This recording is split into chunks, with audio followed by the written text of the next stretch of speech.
आज को क्लास के समास करवा रहे थे आपको। तो समास के अंदर समास के दो भेद आप करा चुके हैं, अव्ययभाव समास और कर्मधारय समास।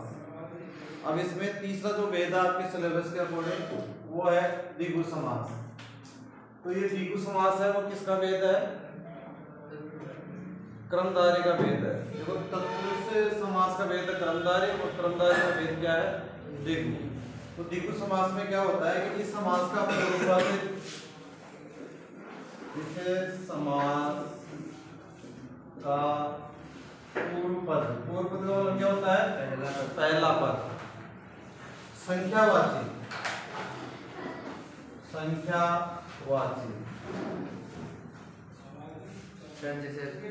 तथा अभी समझाएंगे, पहले लिख लो इसको। तथा उत्तर पद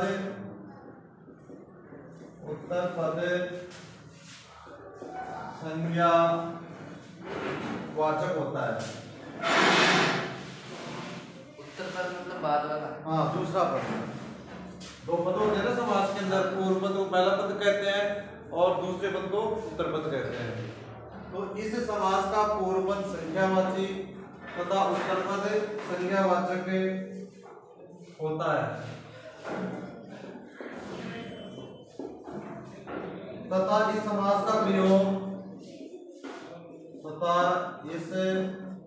समास का प्रयोग समूह अर्थ को प्रकट करने के लिए होता है। समूह अर्थ को प्रकट करने के लिए होता है।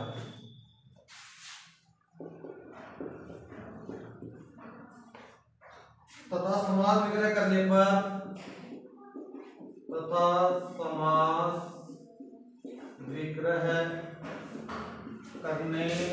पर षष्ठी विभक्ति का प्रयोग होता है।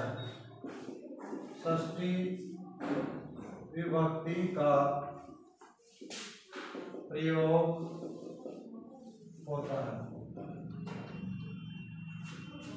तो पहले समझो इसको कि इस समास का पूर्व पद का मतलब क्या होता है? पहला पद। तो दो पद होते हैं समास में, पूर्व पद या पहला पद और उत्तर पद या दूसरा पद। तो पहला पद क्या होता है? संख्यावाचक। संख्यावाचक कैसे? दो से ऊपर समूह अर्थ में प्रयोग हो रहा है। तो एक का तो क्या समूह होगा, दो का क्या समूह होगा? तो इसमें 3 से लेकर आगे 100 200 जो भी है। तो ऐसे संख्यावाची तथा उत्तर पद जो है तो वो संज्ञावाचक। संज्ञावाचक का मतलब क्या होता है कि जैसे 3 लोगों का समूह है तो त्रयाणाम, 3 लोगों का समूह है, क्या कहलाएगा? त्रयाणाम लोकानाम समारा, 3 लोग हो गए। तो यहाँ पर लोग क्या है? संज्ञा शब्द। यहाँ पर कितने लोगों का समूह है? 3 लोगों का। तो ये लोग जो है वो संज्ञा शब्द हो गया। तथा इस समास का प्रयोग समूह अर्थ को प्रकट करने के लिए, इसमें समूह का बोध हो 2 4 6, ठीक है। तो समूह अर्थ को प्रकट करने के लिए इस समास का प्रयोग किया जाता है। तो जब हम विग्रह करते हैं, समास विग्रह करते हैं, तो उसमें कौन सी युक्ति का प्रयोग होता है? षष्ठी युक्ति का प्रयोग होता है। तो इसमें समास विग्रह और समास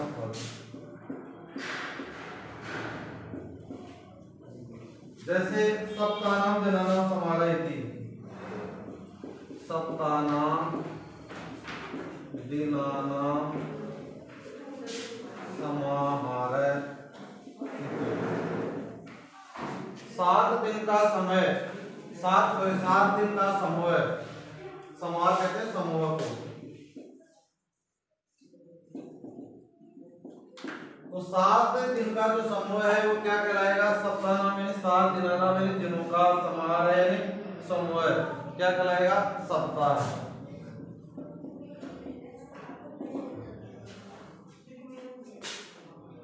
सॉरी, सप्त दिनम,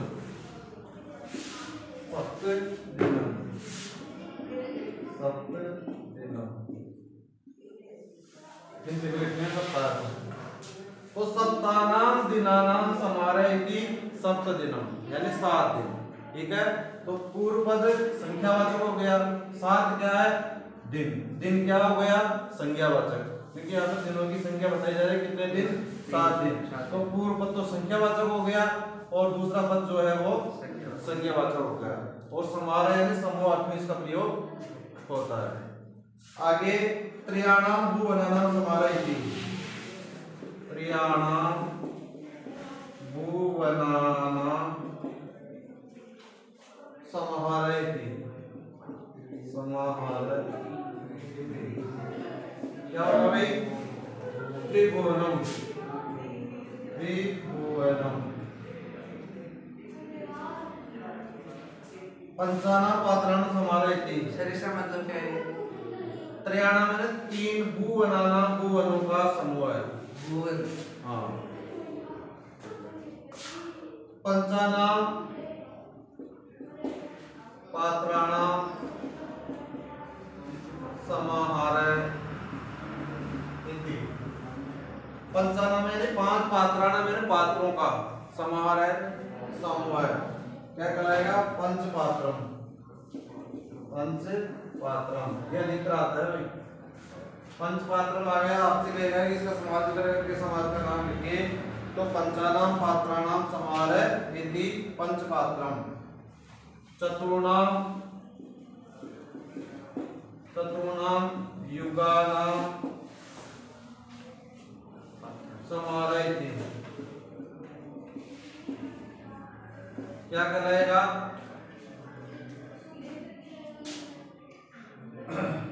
चतुर्युगम, 4 युगों का समूह है, 4 युगों का समूह है। सप्तानाम ऋषीणाम समाहारयति, सप्तानाम ऋषीणाम समाहारयति, क्या कहलाएगा भाई सप्तऋषि, सप्तऋषि कहलाएगा, 7 ऋषियों का समूह है। सप्तानाम वटानाम समाहारयति, पंचानाम, पंचानाम वटानाम समाहारयति, पंचवटी, 5 वाटिकाओं का जो समूह होता है वो क्या कहलाता है पंचवटी। त्रयाणाम लोकानाम समाहारयति, ये भी अधिकतर आता है भाई, त्रयाणाम लोकानाम समाहारयति, क्या कहलाएगा त्रिलोकी, त्रिलोकी।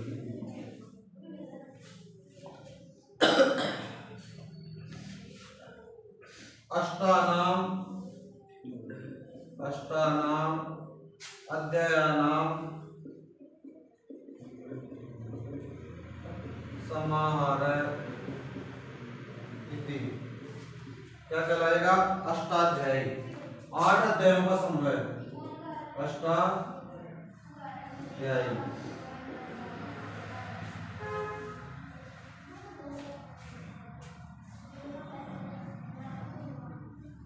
ठीक है, तो ये उदाहरण है द्विगु समास का।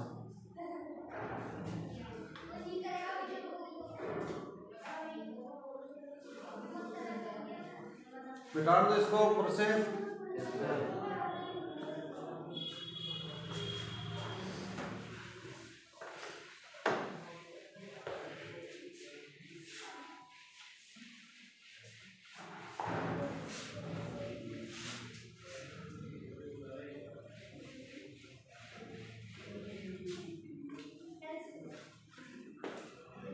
ये भी लिख लो, एक शताब्दी का वर्ड, शतानाम अब्दानाम समाहारयति, शताब्दी।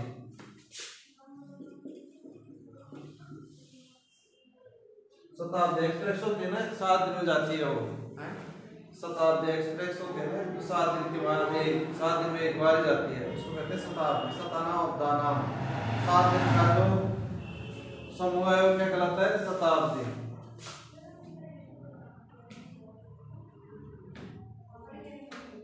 अब लिखो चौथा इसका भेद द्वंद्व समास। सर कितने बजे? 5। द्वंद्व समास 5 भेद है। हाँ वही 6 होते हैं लेकिन तत्पुरुष समास नहीं है आपके सिलेबस में। तत्पुरुष नहीं। हाँ 9th क्लास में हो। अब है द्वंद्व समास। इस समास में दोनों पद प्रधान होते हैं। इस समास में पूर्व पद व उत्तर पद तथा दोनों ही पद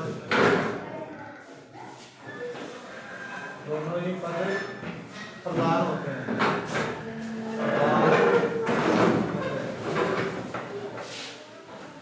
तो इस समास का पहला पद और उत्तर पद यानी दूसरा पद, पूर्व पद और उत्तर पद दोनों ही पद क्या होते हैं? प्रधान होते हैं, मुख्य होते हैं।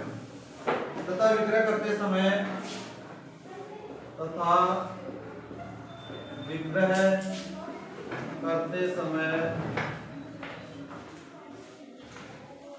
दोनों पदों में समान विभक्ति, दोनों पदों में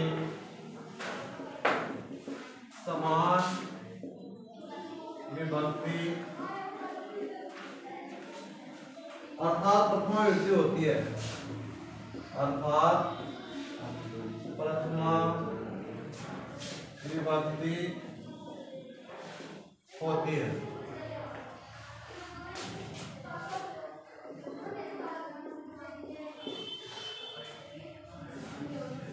तथा प्रत्येक पद के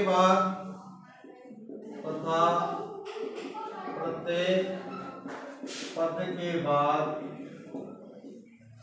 च का प्रयोग होता है। च का प्रयोग होता है द्वंद्व समास के भेद।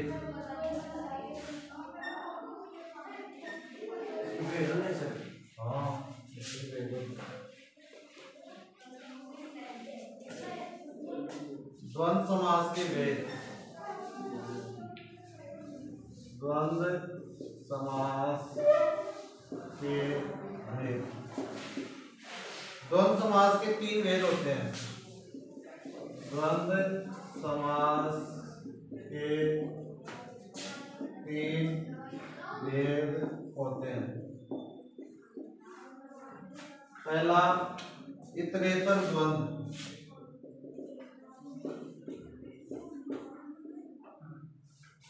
इतरेतर द्वंद्व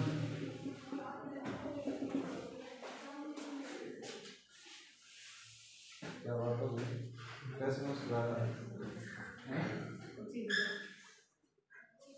रेड पेन लगता है।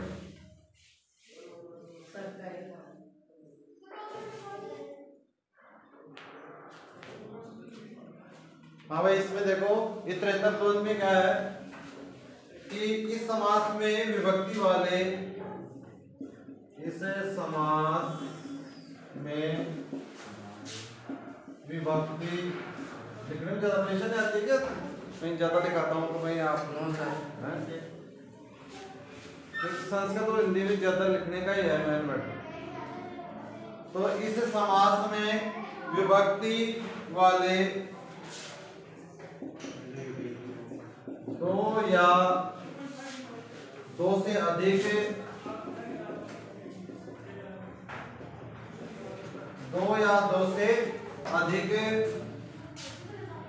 तथा भिन्न अर्थ वाले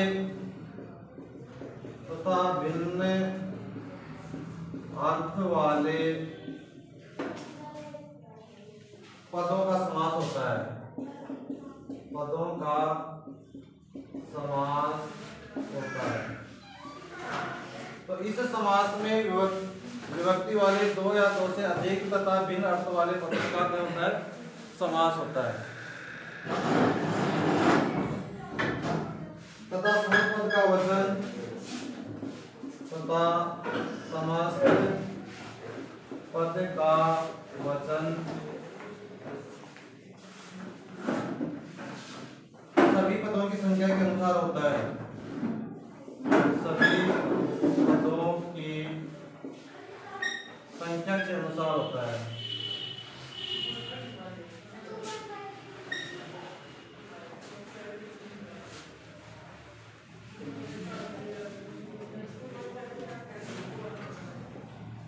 तथा समस्त पद का वचन सभी पदों की संख्या के अनुसार होता है, संख्या के अनुसार होता है।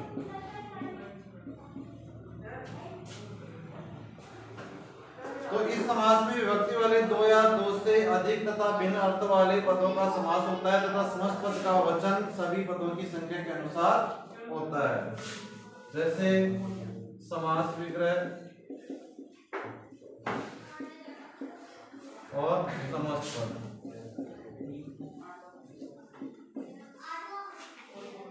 धर्म से अर्थ से, धर्म से अर्थ से, तो इसमें एक तो धर्म है और एक अर्थ है। तो क्या हो जाएगा, जैसे राम च राम हो जाता, दो राम हो गए। तो यहाँ पर धर्म और अर्थ, यहाँ पर इसमें प्रथमा विभक्ति हो रही है और इसमें भी प्रथमा विभक्ति हो रही है। तो यहाँ पे क्या जाएगा, धर्मार्थो, धर्मार्थो। तो धर्मार्थ जैसे आ गया तो इसमें समास में क्या लिखोगे, धर्म और अर्थ दो शब्द है इसमें, धर्मार्थो। तो धर्म है चाहे अर्थ है चाहे धर्मार्थो।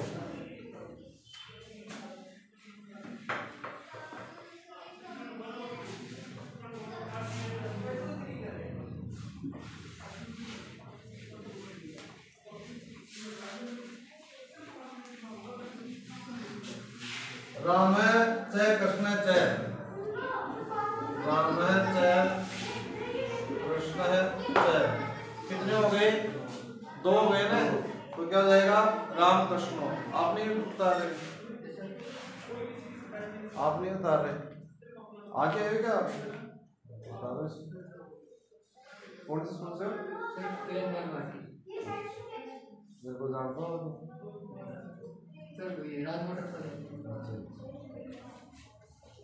बैठो। तो राम चाहे कृष्ण चाहे क्या हो जाएगा, राम कृष्ण, राम कृष्ण। दो हो गए ना, एक तो राम और एक कृष्ण। तो इनको दोनों जोड़ने के लिए चाहे का प्रयोग किया जाएगा। तो राम चाहे कृष्ण चाहे क्या हो जाएगा, राम कृष्ण, राम कृष्ण। राम चाहे लक्ष्मण चाहे, राम चाहे लक्ष्मण चाहे क्या होगा भाई, राम लक्ष्मण, राम लक्ष्मण, राम लक्ष्मण। ऐसे ही मान लो तीन पद आ जाए, सीता,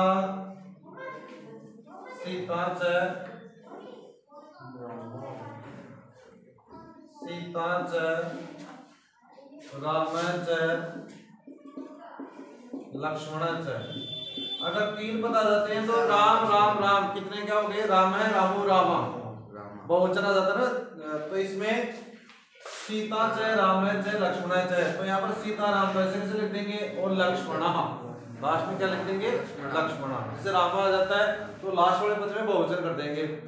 तो सीता राम लक्ष्मण, सीता राम लक्ष्मण। अगर दो पद होंगे तो द्विवचन कर देंगे, दो से ज्यादा पद होंगे तो बहुवचन कर देंगे। तो सीताराम लक्ष्मण। शिवच है केशवच है सर, लक्ष्मण क्या कहते नहीं आएगा।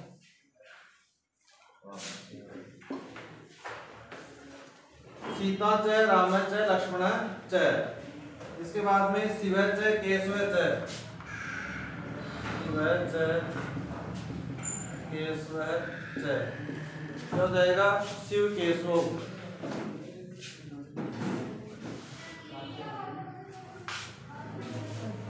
शिव केशव, शिव केशव।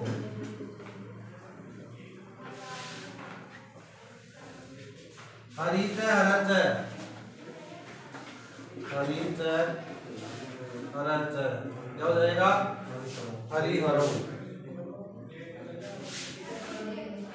ये इतरेतर द्वंद्व के अंतर्गत आएंगे।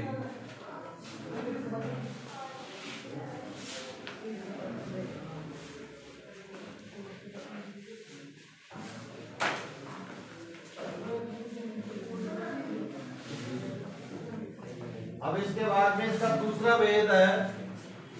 क्या है दूसरा वेद पता है? लिखवाया वो समास सर पहले लिखवाए तो थे पर इनके वेद नहीं बताए। अच्छा समाहार द्वंद्व दूसरा वेद है इसका समाहार द्वंद्व। समाहार द्वंद्व समाहार द्वंद्व। इस समास में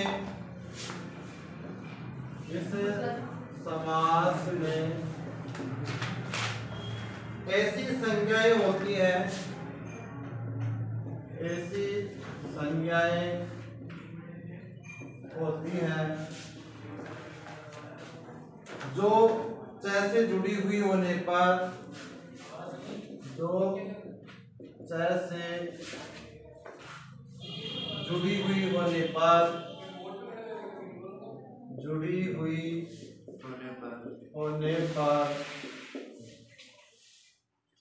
अपना अर्थ बतलाती है, अपना अर्थ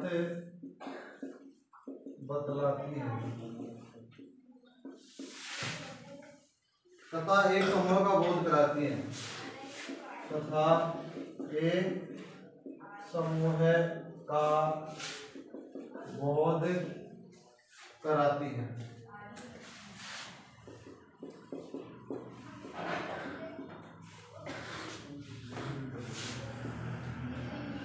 समास विग्रह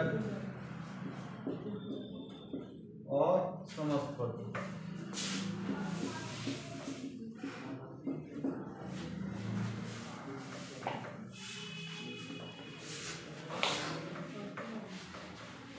ये उदाहरण लिखा हुआ है, उदाहरण सारे याद कर लेना, इससे बाहर नहीं रहेगा ये भी।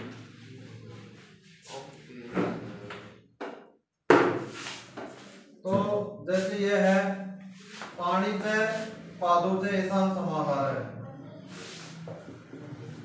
पानी से पादों से ऐसा समाहार है। पानी कहते हैं हाथ और पादों कहते हैं पैरों को। तो हाथ और पैरों का समूह है, क्या कहलाएगा? पानी पादम। पानी पादम। तो पानी पादम ज्यादातर ही आता है भाई। तो पानी पादम का समास करके क्या लिखोगे? पानी से पादों से ऐसा समाहार है। शिरस्त्र, शिरस्त्र गिरवा, गिरवा से अन्यो समाहार है, अन्यो समाहार है। क्या आ जाएगा? शिरो गिरवम। शरीर का मतलब क्या होता है? ग्रीवा। शिरो कहते हैं सिर को, सिर और गिरवा कहते हैं गर्दन। गिरवा किसको कहते हैं? गर्दन। तो सिर और गर्दन इनका समूह है। अन्यो मतलब इनका, इनका। अन्यो यानी इनका।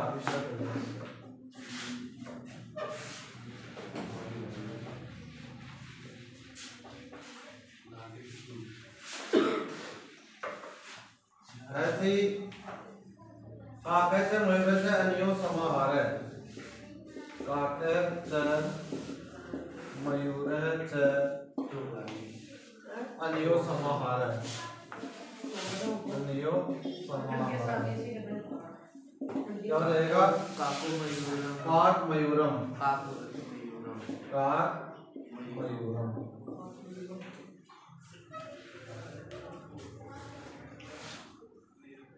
हस्तों से पादों से तेसाम समाहार है। हस्तों से पादों से तेसाम समाहार है।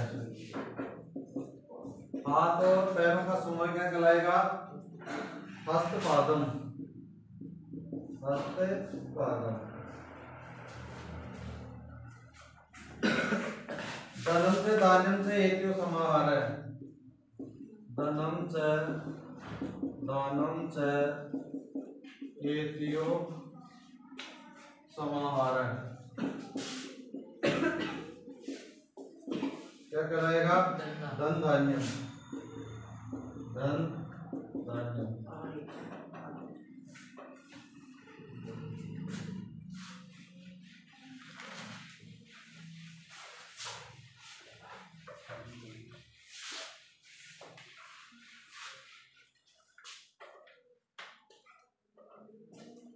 एहन से निशा से अन्यो समाहार है। एहन से निशा से, एहन कहते हैं दिन को और निशा कहते हैं रात्रि को। एहन से निशा से अन्यो समाहार है। अन्यो समाहार है। क्या कहलाएगा? एहन निशम, निशम।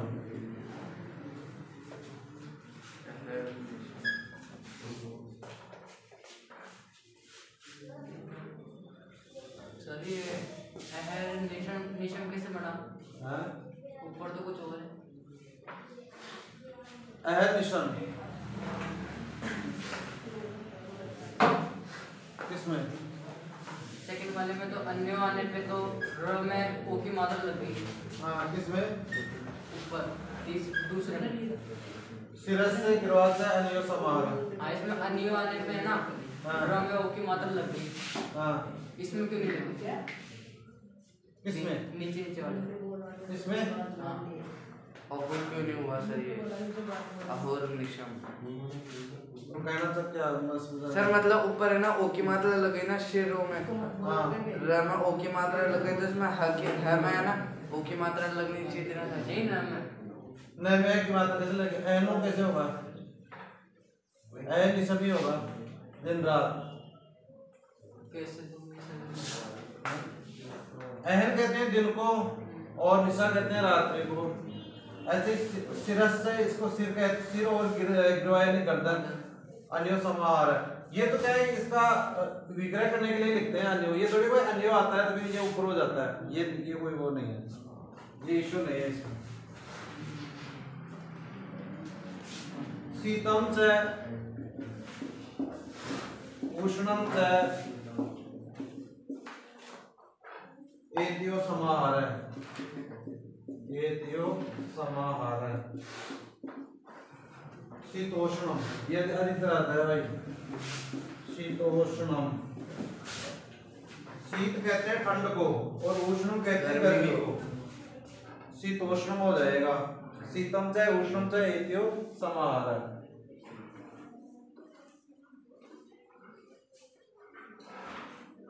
अब लिखो आगे एक शेष द्वंद।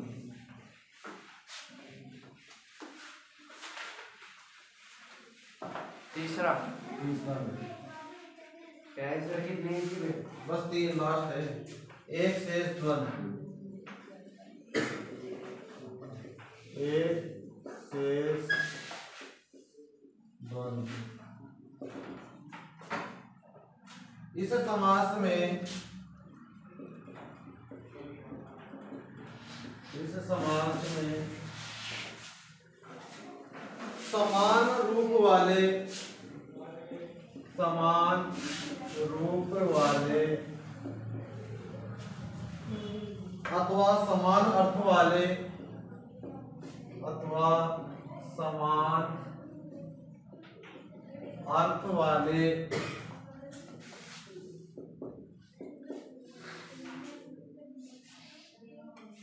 विरूप शब्द भी होते हैं।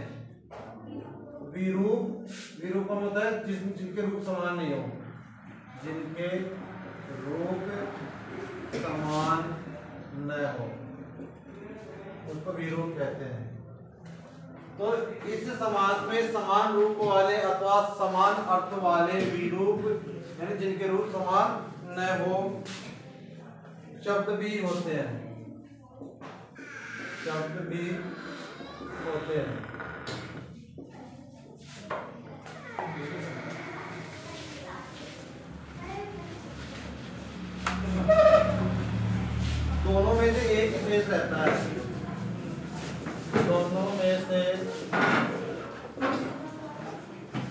एक ही शेष रहता है, एक ही शेष रहता है।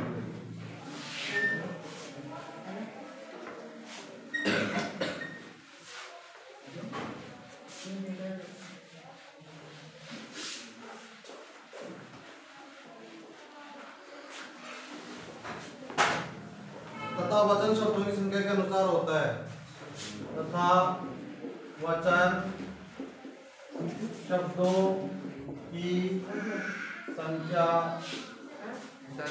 के अनुसार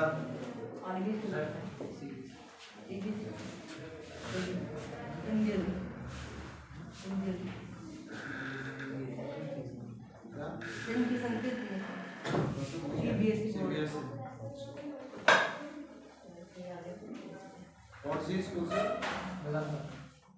इंटरनेशनल। इसी के साथ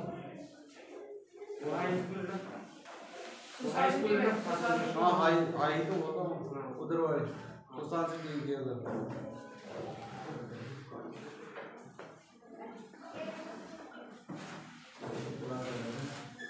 अनुसार होता है, इसमें समास, विग्रह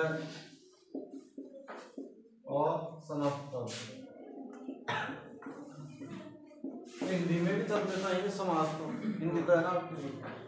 कितने समास होते हैं हिंदी में? हाँ। दो। कौन से? दो समास कौन से होते हैं?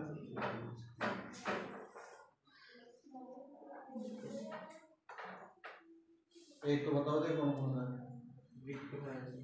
एक तो विग्रह और एक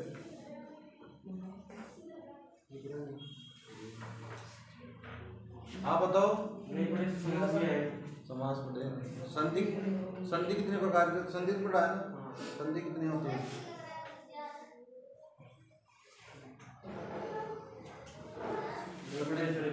संधि भी नहीं पढ़ा है? क्रिया भी नहीं पढ़ा है? क्रिया किसे कहते हैं? विशेषण किसे कहते हैं? संज्ञा की विशेषता बताने वालों को विशेषण कहते हैं।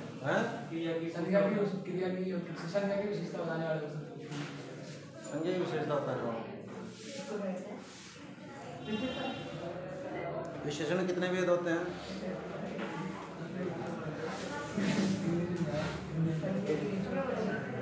बढ़िया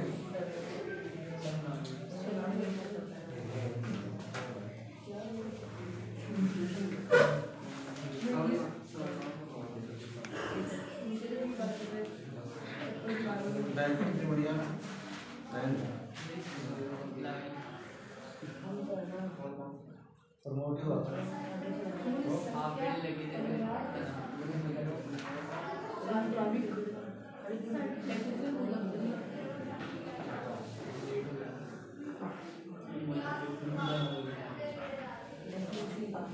इसमें क्या समझे कि समाज में समान रूप वाले अथवा समान अर्थ वाले विरूप जिनके रूप समान न हो शब्द भी होते हैं, दोनों में से एक शेष रहता है तथा वचन शब्दों की संख्या के अनुसार होता है।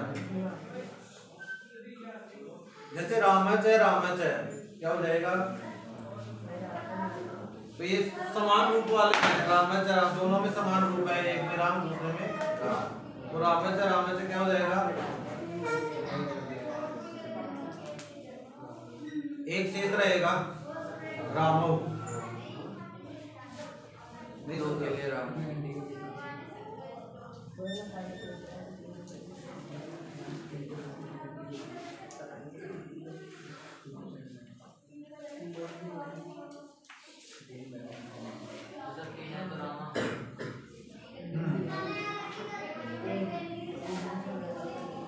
और सर दोनों अलग अलग हो तो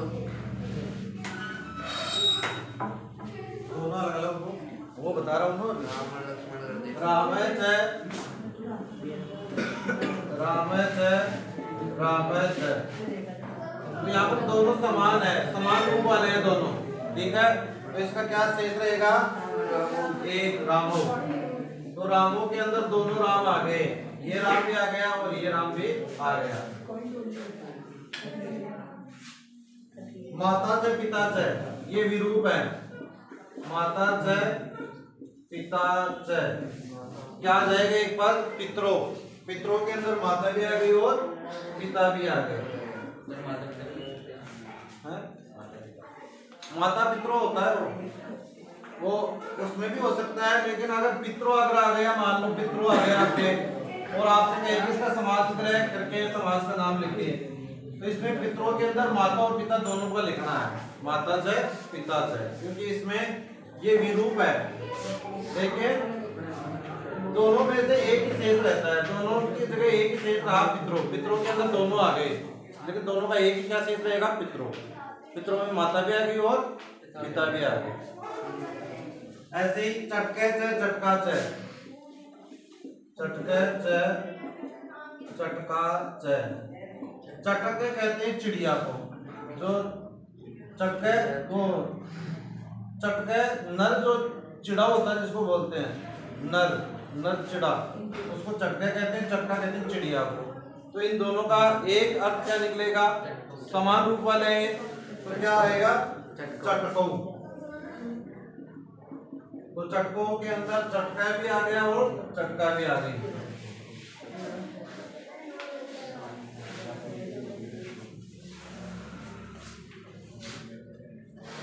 ब्राह्मणी च,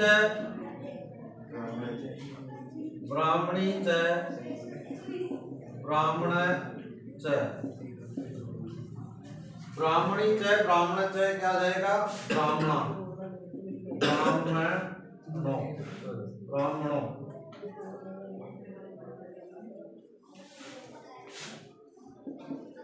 ब्राह्मण आ गया, इसमें ब्राह्मणी भी आ गई और ब्राह्मण भी आ गया। जो ब्राह्मणी है ब्राह्मणी,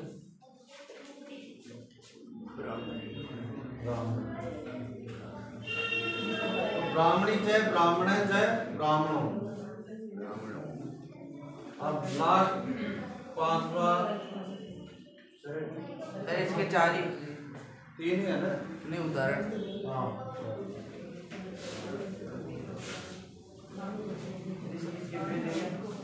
बहुब्री समास।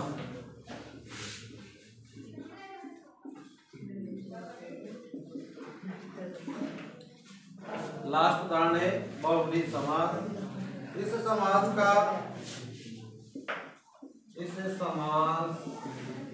का अन्य पद प्रधान होता है, अन्य पद प्रधान होता है। अन्य पद का मतलब क्या होता है कि न तो पूर्व पद प्रधान होता है और न ही उत्तर पद प्रधान होता है, पर ये दोनों पद जो मिलकर किसी अन्य पद की यहाँ पर विशेषता बताते हैं। अर्थात इसको क्लियर करो, अन्य पद का मतलब कैसे, अर्थात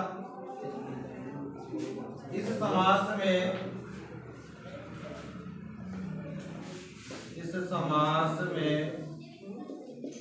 न तो पूर्व पद प्रधान होता है, न तो पूर्व पद प्रधान होता है और न ही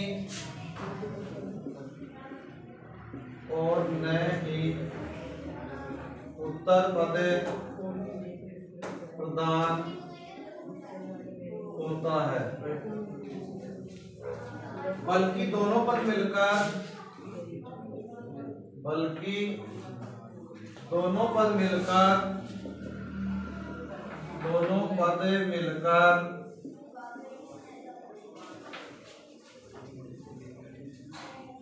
किसी अन्य पद का बोध कराते हैं, किसी अन्य पद का बोध कराते हैं या उसकी विशेषता बताते हैं, या उसकी विशेषता बताते हैं।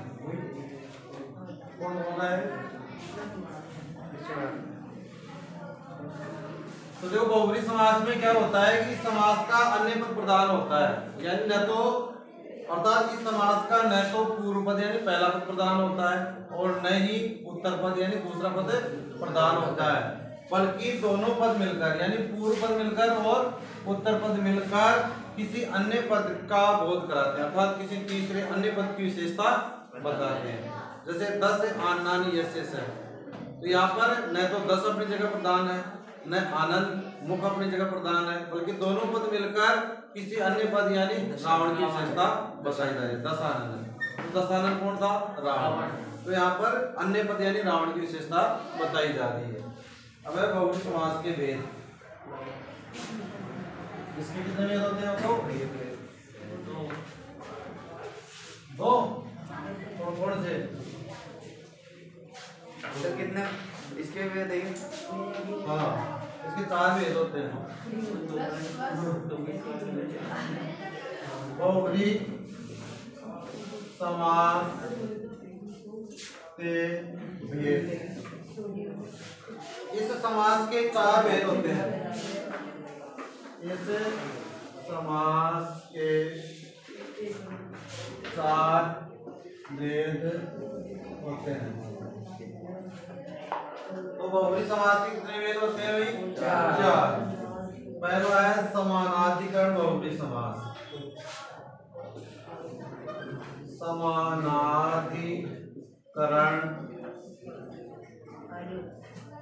बहुब्री समास। पहला भेद है बहुब्री समास का समानाधिकरण बहुब्री समास। इस समास में पूर्व पद एवं उत्तर पद, इस समास में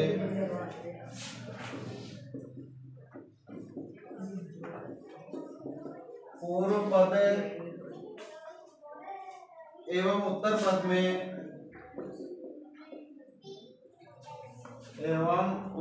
पद में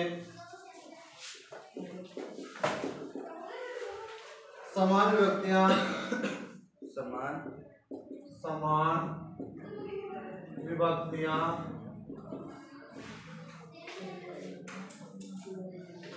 अर्थात प्रथमा विभक्ति होती है। तो पहले पद में प्रथमा विभक्ति होती है और दूसरे पद में भी प्रथमा विभक्ति होती है। तो इस समास में पूर्व पद एवं उत्तर पद में समान विभक्तियां अर्थात प्रथमा विभक्ति होती है।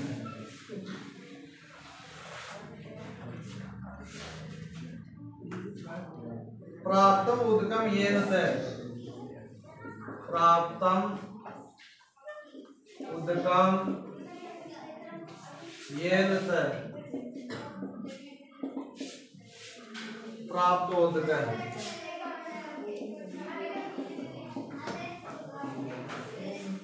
एक गांव की यहाँ पर विशेषता बताई जा रही है कि प्राप्तम उद्गम, उद्गम कहते हैं पानी को, प्राप्तम उद्गम येन से, जिसने पानी को प्राप्त कर लिया है ऐसा गांव, उसको हम क्या कहेंगे? उस गांव को प्राप्त उद्गम।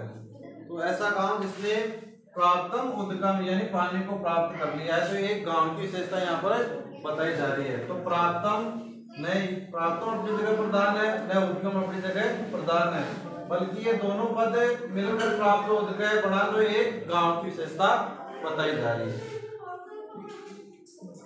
हता शत्रुय येन से, हता शत्रुय येन से, जिसने अपने शत्रुओं को मार दिया।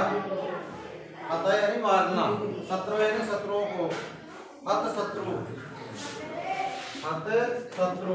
तो ये यहाँ पे एक राजा की विशेषता बताई जा रही है कि एक ऐसा राजा जिसने अपने शत्रुओं को मार दिया है। हता शत्रु येन से, ऐसा राजा जिसने अपने शत्रुओं को मार दिया, तो उसको राजा कहेंगे हत शत्रु। राजा की विशेषता बताई जा रही है। फिर और है क्या? हाँ, पतितम प्रणम यस्मात् से, पतितम पर्णम यस्मात् से। पतित पर्ण, पतित पर्ण। तो एक वृक्ष के बारे में बताया गया है कि पतितम पर्णम यस्मात् से, कि जिससे पत्ता गिरा है। पतितम यानी गिरना, पर्णम यानी पत्ता, यस्मात् से जिससे, तो वह कौन है? एक वृक्ष जिससे एक पत्ता गिरा है। तो एक पतित पर्ण यानी पत्ता गिरने वाला वृक्ष, जिसका पत्ता क्या है? गिरा है। तो यहाँ पर पतित पर्ण एक वृक्ष की विशेषता बताई जा रही है। तो पतितम पर्णम यस्मात् से, पतित पर्ण है, एक वृक्ष है।